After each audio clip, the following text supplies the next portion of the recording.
I know there were certain guys you didn't see out there tonight. Longa, Martin, and Hicks. We expect to have them back on Monday. Terzilli, Johnson, Barnwell, Boggs, and Hamilton. We expect to have them back midweek. So, although we weren't at 100% today, and maybe not tomorrow, I feel pretty good that we'll be close to it by the time we really start game prep for Washington State. I thought there were some really good things tonight. I thought Chris Laviano really took advantage of the time that he's had now as the backup quarterback. I think you can see that. I thought he was pretty sharp this evening. I thought PJ and Desmond both did some good things in the run game. And on defense, I thought Sebastian Joseph really showed up tonight. The night where Darius didn't go, I said to him in stretch that this is a great opportunity for you. And I thought he took advantage of it. So with that, I think we'll have to watch the film. But the questions. Kyle, do you attribute Laviano more to, and maybe it's 50-50, but more to the increased reps, or is there something to he's got his position on the team now, he's not fighting anymore confidence-wise? I don't know that he was fighting confidence-wise. I'm not sure about that. I do think the increased reps help, and tonight he had some snaps with the first offense. I think when you're with the first group, it's a little bit cleaner usually, so I think that helps too. What did you think overall of the cornerback play? I have to look at it on film. I know we made some plays in the past game, but we had some stops too. So, I think we got to look at it, and more importantly than looking at it in a big picture sense, I think we got to look at each individual and see how they played and make sure we got the best players on the field. How about Goodwin? Did you see anything out of him? I wasn't watching him. I was behind the offense for the most part, so really tough for me to evaluate it. I think that one I'd rather reserve comment on. Calvin, what was it like for you to see Paul James break free on that? Because we really haven't seen him take a lot of contact, right? In a situation like that before. Yeah, I think it's a great reminder of what he is, and he's a big back, but he can run, and it would have been nice if he got in the end zone, but the reality is it was coming back anyway. We had a sideline penalty, which is a point of emphasis this year in college football, and everybody's got to be out of the white, and it's one of those. It's a great teachable moment. It's not something I'm happy about, but I think it's definitely a teachable moment in the scrimmage.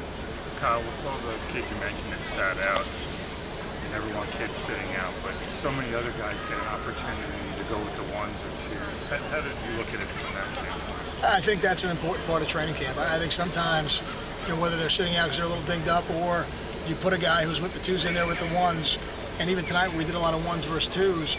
I think it's important that you see how those players react, because those backups, when they go in the game, they're responsible to be the starter, and they're surrounded by starters. So it gives you a great gauge, I think, of where some of those players go. A guy like L.J. Liston, we're going to have a great evaluation of him on film. A guy like Sebastian Joseph, because from my vantage point, I thought he had a really nice scrimmage tonight. Now we'll see if I'm correct when we look at it. Is he becoming more consistent? Agados? Yeah. I think that's the key word. Tonight he was consistent. Now, on Monday when we come back, he's got to be consistent. I think that's the important thing. It's not so much doing it one night, it's doing it day after day after day. But I'm excited about what he did tonight. Were there a tad too many big plays for you? Or do you enjoy that? Well, I think for every positive, you can look at it as a positive or you can look at it as a negative. And I think part of what we're doing right now with everybody playing is we're getting a little bit of an idea of where we're at. So now as we go forward, we'll tighten up the game plan, we'll tighten up the personnel groups, and the players that earn the right to be out there are going to be out there. And then when you play an opponent, you hopefully can limit some of those. What about special teams? What were your thoughts on that? I thought Joe Roth hit it pretty good. Kyle, I think, made all his kicks tonight, which was good to see that coming off the not so great performance in the first scrimmage. And I thought Timmy Gleason dropped one inside the 10-yard line, which we think he's got a pretty good knack for.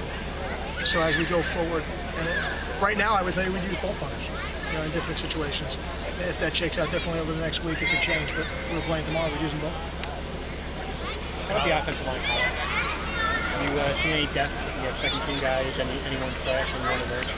I think Dorian Miller continues to come on. He played with the first team tonight. I did not notice him.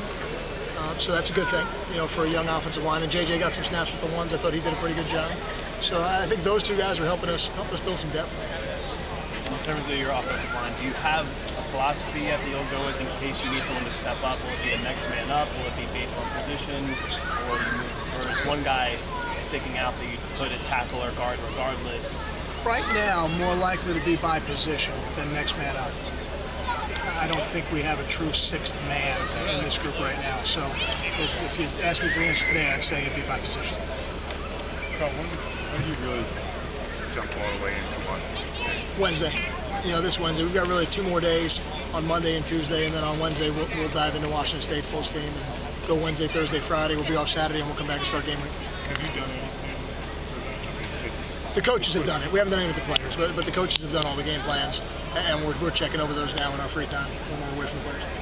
Time for 2 more.